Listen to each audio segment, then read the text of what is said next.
ನಮಸ್ಕಾರ ವೀಕ್ಷಕರೇ.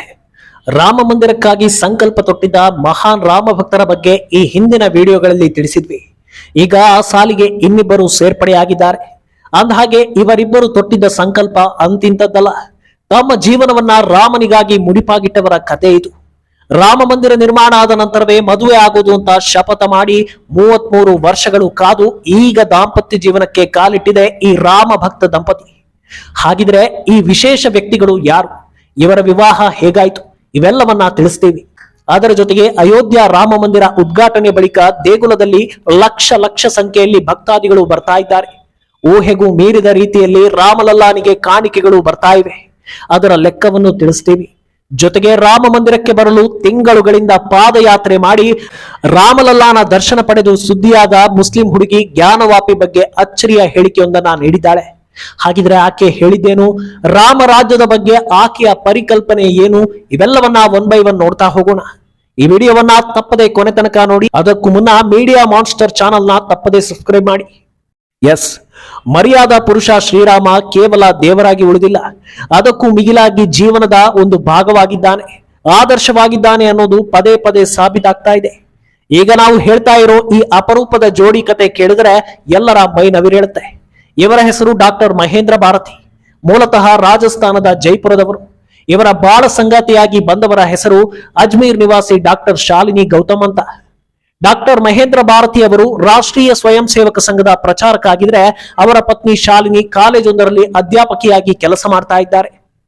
ಅಂದಹಾಗೆ ಇವರಿಬ್ಬರ ವಿವಾಹ ನಿಶ್ಚಯ ಆಗಿದ್ದು 1990ರಲ್ಲಿ.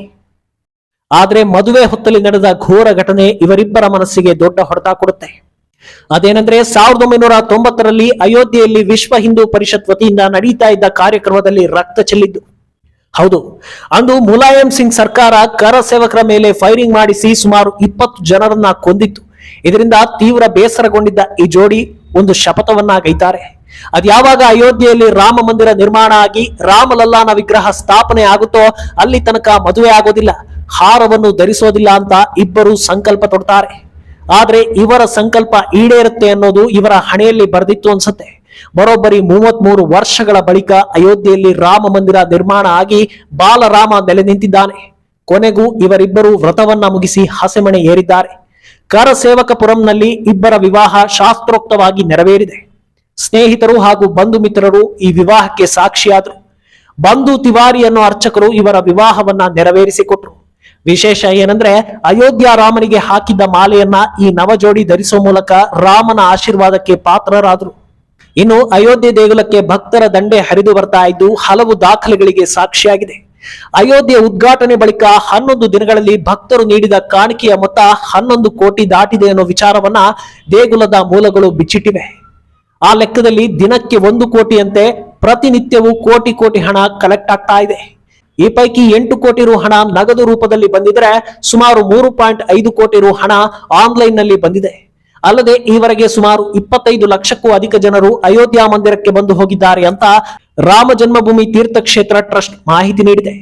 ಅಯೋಧ್ಯೆಯ ಕಚೇರಿ ಇನ್ಚಾರ್ಜ್ ಆಗಿರೋ ಪ್ರಕಾಶ್ ಗುಪ್ತಾ ಎನ್ನುವವರು ಈ ಮಾಹಿತಿಗಳನ್ನೆಲ್ಲ ನೀಡಿದ್ದು, ದಿನವೊಂದಕ್ಕೆ ಸರಾಸರಿ 2 ಲಕ್ಷ ಭಕ್ತಾದಿಗಳು ಬಂದು ಅಯೋಧ್ಯೆಯ ಬಾಲರಾಮನ ದರ್ಶನ ಪಡಿತಾ ಇದ್ದಾರಂತೆ. ಗರ್ಭಗುಡಿಯ ಪಕ್ಕದಲ್ಲಿ ಭಕ್ತಾದಿಗಳು ಕುಳಿತುಕೊಳ್ಳೋ ವ್ಯವಸ್ಥೆ ಇದೆ.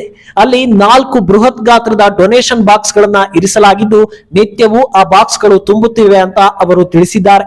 ಇನ್ನು ಈ ಕಾಣಿಕೆ ಹಣವನ್ನ ಲೆಕ್ಕ ಹಾಕೋದಕ್ಕೆ 14 ಜನರ ಟೀಮ್ ಇದ್ದು, ಈ ಪೈಕಿ 11 ಜನರು ಬ್ಯಾಂಕ್ ಉದ್ಯೋಗಿಗಳು ಹಾಗೂ 3 ಮಂದಿ ಟ್ರಸ್ಟ್ ನವರು ಇರ್ತಾರೆ. ಈ ಎಲ್ಲಾ ಪ್ರಕ್ರಿಯೆಗಳು ಸಿಸಿ ಕ್ಯಾಮೆರಾ ಮುಂದೆಯೇ ನಡೆಯುತ್ತೆ ಅಂತ ಅವರು ತಿಳಿಸಿದ್ದಾರೆ. ಅಲ್ಲದೆ ಅಯೋಧ್ಯೆಯಲ್ಲಿ ನಡೆಯೋ ಎಲ್ಲಾ ವ್ಯವಹಾರಗಳು ಕಾನೂನಾತ್ಮಕವಾಗಿ ತೆರಿಗೆ ನಿಯಮಗಳನ್ನ ಅನುಸರಿಸಿಕೊಂಡೇ ನಡೆಯಲಿದೆ ಅಂತ ಅವರು ತಿಳಿಸ್ತಾರೆ. ಅಲ್ಲದೆ ಅಯೋಧ್ಯೆಗೆ ಡೊನೇಟ್ ಮಾಡಿದ್ರೆ ಇನ್ಕಮ್ ಟ್ಯಾಕ್ಸ್ ರಿಲೀಫ್ ಕೂಡ ಸಿಗುತ್ತೆ ಅನ್ನೋದನ್ನ ಅವರು ಹೇಳಿದ್ದಾರೆ.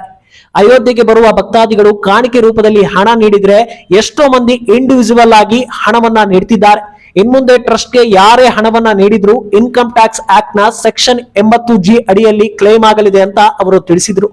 80G ಸೆಕ್ಷನ್ ನಲ್ಲಿ ವೈಯಕ್ತಿಕವಾಗಿ ಯಾವುದಾದರೂ ಆರ್ಗನೈಸೇಷನ್ಗೆ ಫಂಡ್ ಮಾಡಿದ್ರೆ ಅದನ್ನ ಕ್ಲೇಮ್ ಮಾಡಬಹುದು. ಇನ್ನು ಈಗಾಗಲೇ ಜಾತಿ ಧರ್ಮ ಎಲ್ಲವನ್ನ ಮೀರಿ ಎಲ್ಲಾ ವರ್ಗದ ಜನರು ಅಯೋಧ್ಯೆಗೆ ಭೇಟಿ ನೀಡಿ ರಾಮಲಲ್ಲಾನ ದರ್ಶನ ಪಡಿತಾ ಇದ್ದಾರೆ ಅನ್ನೋದನ್ನ ನೋಡ್ತಾ ಇದ್ದೀವಿ.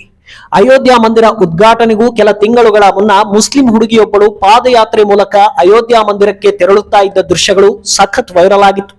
ಶಬನಂ ಶೇಖ್ ಅನ್ನೋ ಆ ಹುಡುಗಿ ಕೊನೆಗೂ ಅಯೋಧ್ಯ ಮಂದಿರಕ್ಕೆ ತೆರಳಿ ರಾಮಲಲ್ಲಾನ ದರ್ಶನವನ್ನ ಪಡೆದಿದ್ದಾಳೆ. ರಾಮನ ದರ್ಶನದ ಬಳಿಕ ಹನುಮಾನ್ ಗಡಿಗೆ ತೆರಳಿ ಹನುಮನ ದರ್ಶನವನ್ನು ಪಡೆದಿದ್ದಾಳೆ ಶಬನಂ. ರಾಮನ ದರ್ಶನ ಪಡೆದು ಫುಲ್ ಖುಷಿಗೊಂಡಿರೋ ಶಬನಂ ತಮಗೆ ಸಹಕರಿಸಿದ್ದ ಎಲ್ಲರಿಗೂ ಧನ್ಯವಾದಗಳನ್ನ ತಿಳಿಸಿದ್ದಾಳೆ. ಈ ಬಗ್ಗೆ ಮಾಧ್ಯಮಗಳಲ್ಲಿ ಮಾತನಾಡಿ ತನ್ನ ಅಭಿಪ್ರಾಯವನ್ನ ಹೊರಹಾಕಿರೋ ಶಬನಂ, ಭಾರತದಂತಹ ದೇಶದಲ್ಲಿ ಇರೋದ್ರಿಂದ ನನಗೆ ರಾಮನ ದರ್ಶನ ಅಷ್ಟೊಂದು ಕಷ್ಟ ಆಗ್ಲಿಲ್ಲ. ಅದೇ ಪಾಕಿಸ್ತಾನ ಅಥವಾ ಇನ್ಯಾವುದಾದರೂ ಇಸ್ಲಾಮಿಕ್ ದೇಶದಲ್ಲಿ ಹುಟ್ಟಿದ್ರೆ ನನಗೆ ರಾಮನ ದರ್ಶನ ಪಡೆಯೋದಕ್ಕೆ ಸಾಧ್ಯವಾಗ್ತಾನೆ ಇರಲಿಲ್ಲ ಅನ್ಸುತ್ತೆ. ನಮ್ಮ ದೇಶದ ಕಾನೂನು ಚೆನ್ನಾಗಿರೋದ್ರಿಂದ ಎಲ್ಲವೂ ಸುಗಮವಾಗಿದೆ. ನಾನು ಮಹಾರಾಷ್ಟ್ರ, ಮಧ್ಯಪ್ರದೇಶ, ಉತ್ತರ ಪ್ರದೇಶ ಹೀಗೆ 3 ರಾಜ್ಯಗಳನ್ನ ದಾಟಿಕೊಂಡು ಬಂದು ರಾಮನ ದರ್ಶನವನ್ನ ಪಡೆದಿದ್ದೇನೆ. ಈ 3 ರಾಜ್ಯಗಳಲ್ಲೂ ಪೊಲೀಸರು ನನಗೆ ತುಂಬಾ ಸಹಕಾರ ಮಾಡಿದ್ದಾರೆ ಅಂತ ತಿಳಿಸಿದ್ರು. ಅಲ್ಲದೆ ಈಕೆ ಹೇಳಿರೋ ಇನ್ನೊಂದು ಮಾತು ಈಗ ಸಾಮಾಜಿಕ ಜಾಲತಾಣದಲ್ಲಿ ಸಿಕ್ಕಾಪಟ್ಟೆ ವೈರಲ್ ಆಗ್ತಾ ಇದೆ. ಅದೇನಂದ್ರೆ, ಮಹಾದೇವನ ದೇಗುಲ ನಿರ್ಮಾಣ ಆಗುವ ತನಕ ರಾಮರಾಜ್ಯ ಅಪೂರ್ಣ ಅಂತ ಶಬನಂ ಹೇಳಿದ್ದಾಳೆ. ಹೌದು, ಜ್ಞಾನವಾಪಿ ದೇಗುಲ ಸಂಬಂಧ ಮಾತನಾಡಿರೋ ಅವಳು, ಜ್ಞಾನವಾಪಿಯಲ್ಲಿ ದೊಡ್ಡ ಶಿವಮಂದಿರ ಆಗಬೇಕು ಅನ್ನೋದು ನನ್ನ ಬಹುಕಾಲದ ಕನಸು. ಮಹಾದೇವನೇ ಇಲ್ಲದೆ ಹೋದ್ರೆ ರಾಮರಾಜ್ಯ ಅಂತ ಹೇಗೆ ಹೇಳೋದು? ಆದ್ರಿಂದ ಜ್ಞಾನವಾಪಿಯಲ್ಲಿ ದೊಡ್ಡ ದೇಗುಲ ಆಗ್ಲಿ ಅಂತ ತಿಳಿಸಿದ್ಲು. ಬಹಳಷ್ಟು ಜನರಲ್ಲಿರೋ ಪ್ರಶ್ನೆ ಏನಂದ್ರೆ, ಶಬನಂ ಶೇಖ್ ಯಾಕೆ ಅಯೋಧ್ಯೆಗೆ ತೆರಳೋದಕ್ಕೆ ಮನಸ್ಸು ಮಾಡಿದ್ಲು ಅಂತ. ಆಕೆ ಬಹಳ ವರ್ಷಗಳಿಂದಲೂ ಶ್ರೀರಾಮನನ್ನ ಆರಾಧಿಸ್ತಾ ಬಂದಿದ್ಲು. ಆಕೆಯೇ ಹೇಳೋ ಪ್ರಕಾರ ರಾಮ ಕೇವಲ ಒಂದು ಧರ್ಮಕ್ಕೆ ಸೇರಿದ ವ್ಯಕ್ತಿ ಅಲ್ಲ, ಇಡೀ ಜಗತ್ತಿಗೆ ಸೇರಿದ ವ್ಯಕ್ತಿ. ಅಂತಹ ರಾಮನನ್ನ ಆರಾಧಿಸೋದ್ರಲ್ಲಿ ನನಗೆ ಖುಷಿ ಇದೆ. ರಾಮನ ವಿಚಾರದಲ್ಲಿ ನಾವು ದೇಶ, ಧರ್ಮ ಎಲ್ಲವನ್ನೂ ಮೀರಿ ಆತನನ್ನ ಆರಾಧಿಸಬೇಕು, ಆತನ ಆದರ್ಶಗಳನ್ನ ಪಾಲಿಸಬೇಕು ಅಂತ ತಿಳಿಸಿದ್ಲು.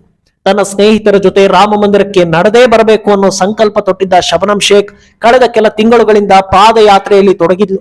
ದಾರಿಯುದ್ದಕ್ಕೂ ಹನುಮ ಧ್ವಜ ಹಿಡಿದು ರಾಮನಾಮವನ್ನ ಜಪ ಮಾಡ್ತಾ ಇದ್ದ ವಿಡಿಯೋಗಳು ಸೋಷಿಯಲ್ ಮೀಡಿಯಾದಲ್ಲಿ ವೈರಲ್ ಆಗಿತ್ತು. ಈಗ ಕೊನೆಗೂ ಆಕೆ ತನ್ನ ಇಷ್ಟ ದೈವ ಶ್ರೀರಾಮನ ದರ್ಶನವನ್ನ ಪಡೆದಿದ್ದಾಳೆ.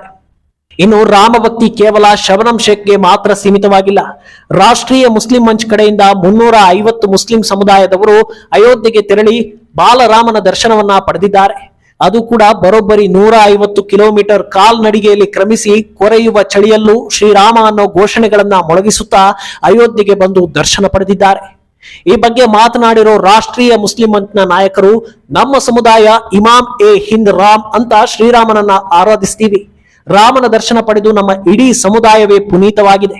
ಇನ್ನು ಮುಂದೆ ದೇಶದಲ್ಲಿ ಸೌಹಾರ್ದತೆ ಹಾಗೂ ಪ್ರೇಮವನ್ನ ಶ್ರೀರಾಮ ಕರುಣಿಸಲಿ ಅಂತ ಪ್ರಾರ್ಥಿಸಿದ್ದೇವೆ ಅಂತ ತಿಳಿಸಿದ್ರು.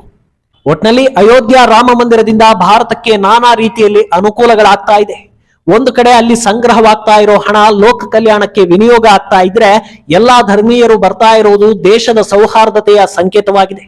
ಇಂತಹ ಅಯೋಧ್ಯೆಗಾಗಿ ಸಂಕಲ್ಪ ತೊಟ್ಟು 33 ವರ್ಷ ಮದುವೆಯಾಗದೆ ಉಳಿದ ಮಹನೀಯರನ್ನ ನಾವು ಸ್ಮರಿಸಲೇಬೇಕು. ಈ ಬಗ್ಗೆ ನಿಮ್ಮ ಅಭಿಪ್ರಾಯವನ್ನ ಕಾಮೆಂಟ್ ಮೂಲಕ ತಪ್ಪದೇ ತಿಳಿಸಿ.